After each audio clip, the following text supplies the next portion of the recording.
I, for one, grew up watching a lot of the original Godzilla movies, the ones with, you know, the rubber suits and everything. Last night, I was taken to the midnight premiere of Godzilla at my local movie theaters that I currently work at, and I gotta say, it's really good. I think the new Godzilla does serve Godzilla a lot of justice, and the animation is great, the CGI is great. So I'm just gonna go ahead and answer in a brief, non-spoilerific way a question that a lot of people ask. How much screen time does Godzilla have?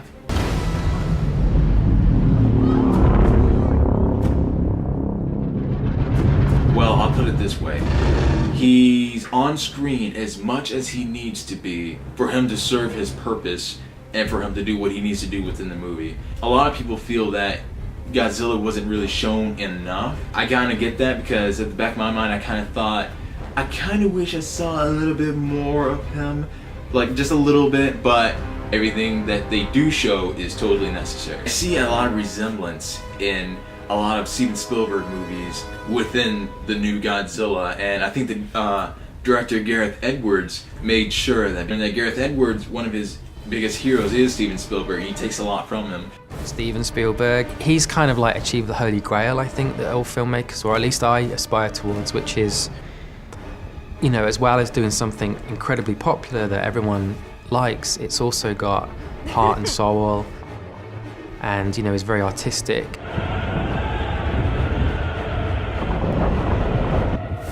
There was a lot of times where I was watching and I would just think, huh, that seems something like a Steven Spielberg movie. But, you know, I didn't really mind that. There were some people who thought that was a problem, but me personally, I thought that was kind of cool. The music in the movie is actually pretty cool. It sounds very reminiscent of the music in the original movie Godzilla in 1954, and it has a bit more of a modernized, kind of a darker tone to it, which was really cool, and I really liked it. You know, just overall the movie really felt like, you know, it just felt different from all the other movies that we see. And with that in mind, the direction that the movie takes, it does take a very different turn from what a lot of other Godzilla movies have done, where the older Godzillas have gotten silly and just kind of cartoonish in ways. This Godzilla, of course, is a lot more serious. It's not exactly super somber as some of the trailers would have suggested. A lot of people feel that some of the trailers for Godzilla suggested that the movie would be a lot more serious and a lot more darker in tone and a lot more scary. And don't get me wrong, the movie is serious where it's necessary. Some of the trailers do lead you to believe maybe it's a little more somber than it really is, but that's not something that really bothers me.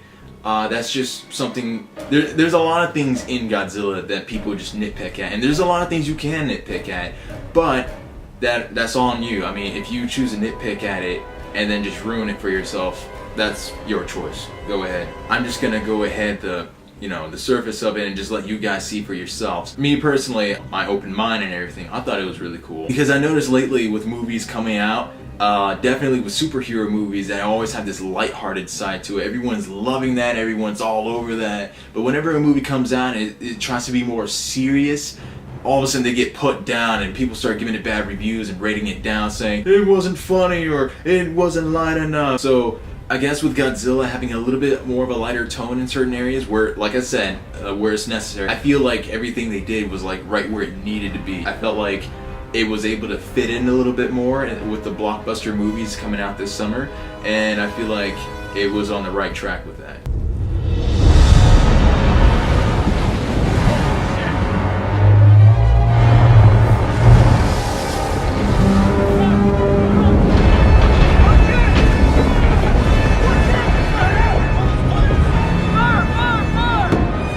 The cinematography was great, the writing was pretty cool, and the storyline was actually pretty interesting too. I really liked what they did with that. Actually, this movie plays off directly from the original Godzilla movie from 1954, and it kind of builds from there, and I thought that was really cool. I was like, that's like probably the most sensible storyline I can even imagine for Godzilla. And so overall, the action is really good in the movie. I'm gonna say, I didn't want to say it again, but I'm gonna say it again. I feel like they used as much action as was really necessary, because there's so much monster anticipation build up and everything, and then when the monster hits screen, it's big. But as soon as they go to fight, I'm not gonna spoil that part for you. You're just gonna have to see it for yourself. I'm not gonna tell you too much about all the actors. I'm just gonna say everyone did a pretty good job with their roles, but Bryan Cranston, that's all I can say. Bryan freaking Cranston. You know, I've been following this guy ever since Breaking Bad, and I'm not gonna lie, I'm a huge fan of Breaking Bad.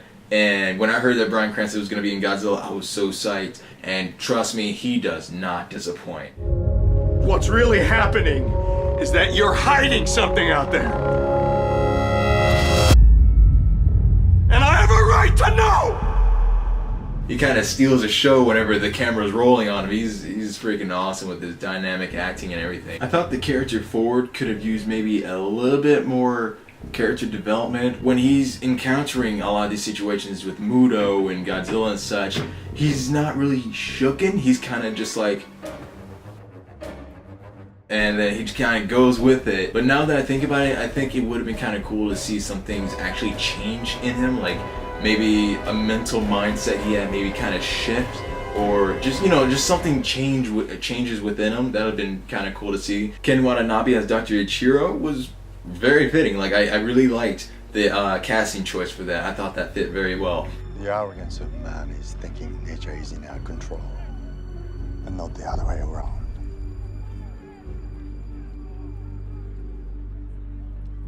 Let them fight.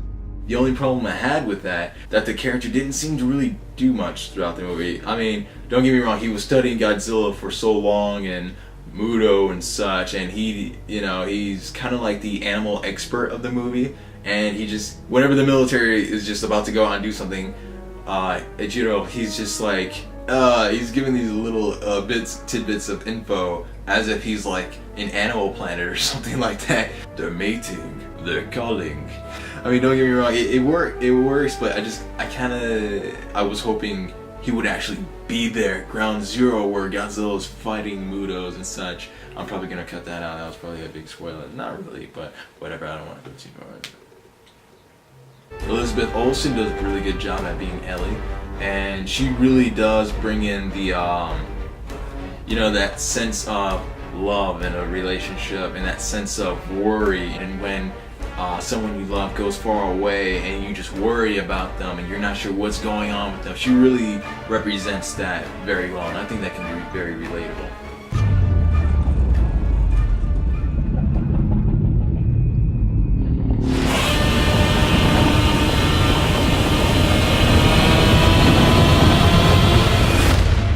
Godzilla, the titular character in the movie. And since he does have a bit of a personality to him, I'm gonna talk about him as if he's a character. I mean, he is actually. Godzilla is really interesting, you know. He's not the mindless giant monster thing going around and smashing buildings. He's actually just comes in specifically to fight the Mutos. And you notice he doesn't really go out of his way to blow up buildings or anything. And when the humans are attacking him, he doesn't really attack back. He just kind of pushes it all up and ignores it and keeps going for Muto. And, you know, it's just, I think that was really cool in that regards. And then, you know, he's always just pretty much just minding his own business. He's never really trying to harm anyone other than just take care of Muto. When you see Godzilla, it will become immediately apparent that he has one hell of a personality to him. And he is usually pretty pissed.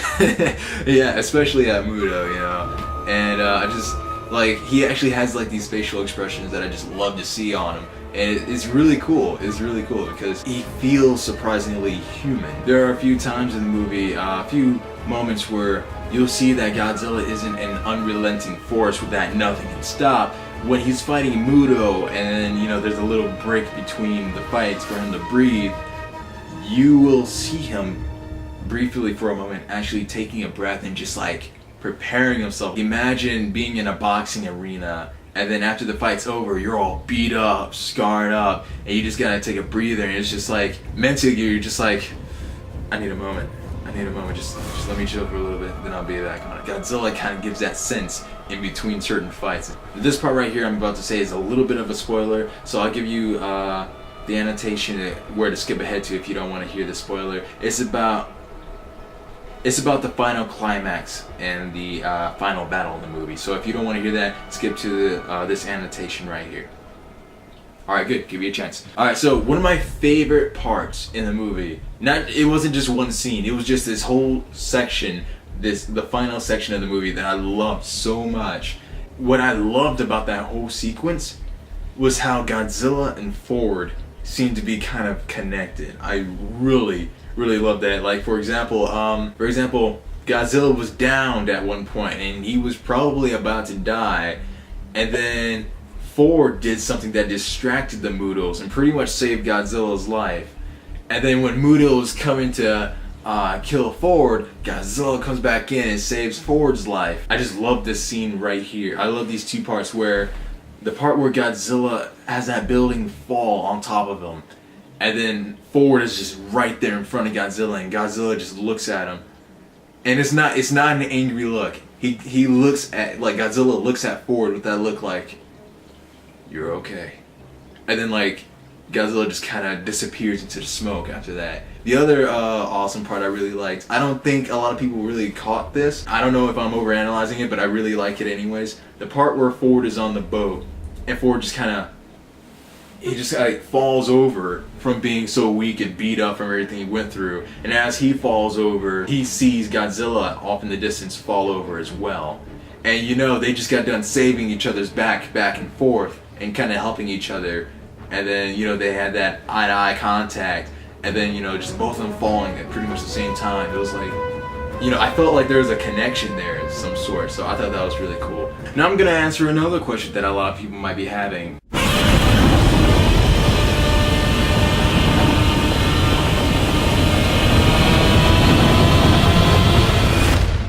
Godzilla's fire breath. How is it? Well, I can tell you it is exquisite. And when it finally comes out, trust me, it's freaking awesome. It's not like the 1998 Ronald Emmerich version where it's just napalm coming out of the lizard's mouth.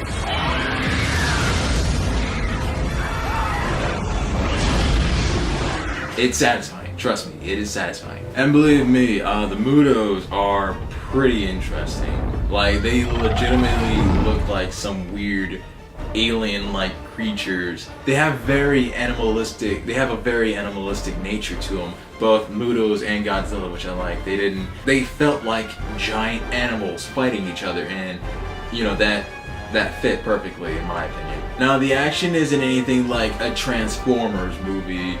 The movie Godzilla uses things in a very necessary manner. They don't overdo the action. They don't overdo all the chaos and everything. They use it just to where it needs to be. And that's how I feel. I feel everything was right where it needed to be, and it didn't really necessarily need to be too much more than it was. Godzilla may not be perfect, but it is by no means a bad movie whatsoever. At the very least, it's a really good movie. And you know, you can ruin it for yourself if you keep nitpicking at it, and instead of just enjoying it for what it is. And now I changed my rating system. I no longer rate from 1 to 10. Now I rate from 1 to 5.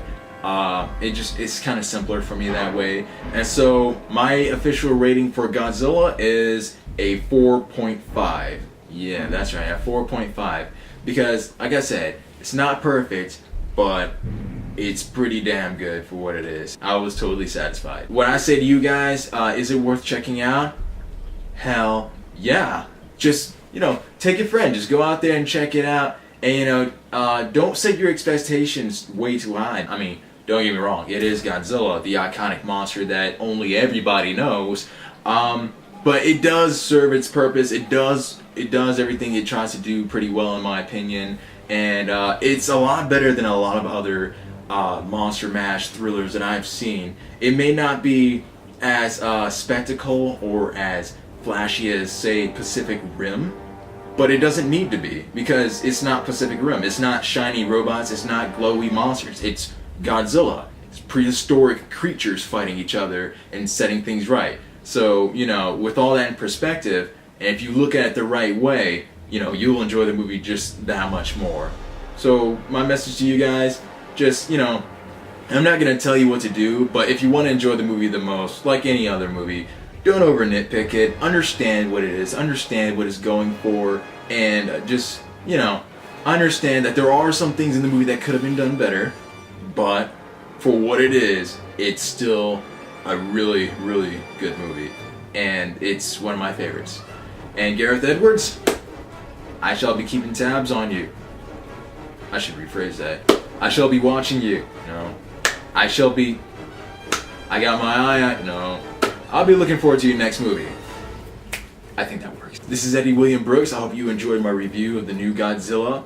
And I hope you guys enjoyed the movie itself. And just tell me what you think about it. Tell me other things. You know, just in the comments below, just let me know what you really thought about the movie. And if there's any points that I might have missed that you would have liked to hear me talk about.